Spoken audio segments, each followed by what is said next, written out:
महीना कबर के अंदर रहा और 9 महीना सरजू नदी के अंदर 9 महीना रहे और 6 महीना इंद्रपीठ ने कबर के अंदर घुसेड़ दिया था, तख्ता उख्ता लगा दिया, मिट्टी चढ़ा दिया पूरा। 6 महीने कबर के अंदर। ये अपना वाकया बता रहे हैं कि आप दौरे में थे, एक बस्ती की मस्जिद में ठहरे, बदायूं की तरफ जा रहे थे, बदायूं की तरफ। आपने बदायूं का रुख किया, राह में एक बस्ती की मस्जिद में ठहरे, जुमा की रात थी। बलाओं को दूर करने के लिए बस्ती के लोग 7 अज़ानें दे रहे थे।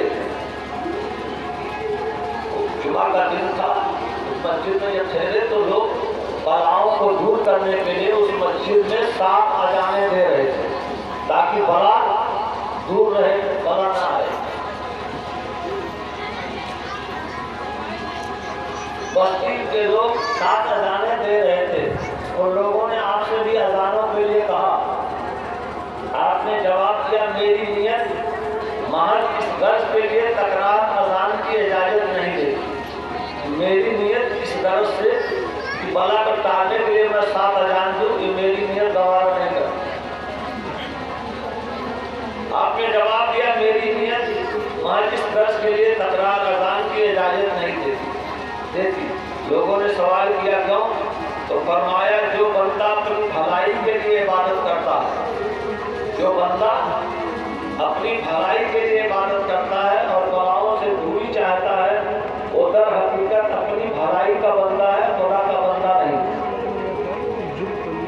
ये नियत समझने की बात है।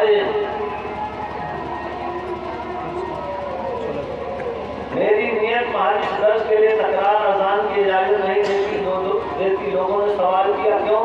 तो फरमाया, जो बंदा अपनी भलाई के लिए इबादत करता है और बलाओं से दूरी चाहता है, वो दर हकीकत अपनी भलाई का बंदा है, खुदा का बंदा नहीं। खुदा का बंदा खालिस खुदा का बंदा होता है, मुनाफिक नहीं होता। इखलास के माने यह है कि बंदा का मकसूद व मतलूब हजरत समझियत की ज़ात के सिवा कुछ न हो, मतलब अल्लाह की ज़ात के अलावा और कोई उसकी नियत ना हो। समझ आया? इतना तफसील से बता दिया। अब आजकल नियत क्या करने तो उसमें भी आते हैं, मस्जिद में नमाज पढ़ने जाते हैं तो भी किस नियत से जाते हैं कि नमाज पढ़ेंगे तो हमारी रोजी में बरकत होगी। अल्लाह के वास्ते बहुत कम लोग पढ़ते हैं, तो अल्लाह नियत देखता है। इन्नमल अमालु बिन्नियात, अमल का दारोमदार नियत के ऊपर। उर्स में आना चाहिए तो सिर्फ अल्लाह की वजह से आना चाहिए। समझ में आया? कि अल्लाह हमसे राजी हो जाए। समझ में आया? हम उसके रजा पर कायम रहें, अल्लाह की रजा पर कायम रहें। अपनी मर्जी नहीं चलाने का होगा, अल्लाह की मर्जी पर चलने का होगा। समझ में आया? ये इतना काफी है। समझ में आया कि नहीं आया? अरे नियत समझे। आजकल क्या नियत सुझाते हैं कि उस साहब से मिलने जाएंगे तो रोजी चल जाएगी, औलाद हो जाएगी, या फलाना चीज हो जाएगा, या जादू कट जाएगा, या फिर औलाद है तो औलाद हो जाएगी, या वीजा नहीं मिला तो वीजा मिल जाएगा। ये सब छोटी बातें हैं। बड़ी बात अल्लाह की नियत से आना चाहिए। अल्लाह आपकी नियत जानता है ना, लेकिन नियत आपको होना चाहिए।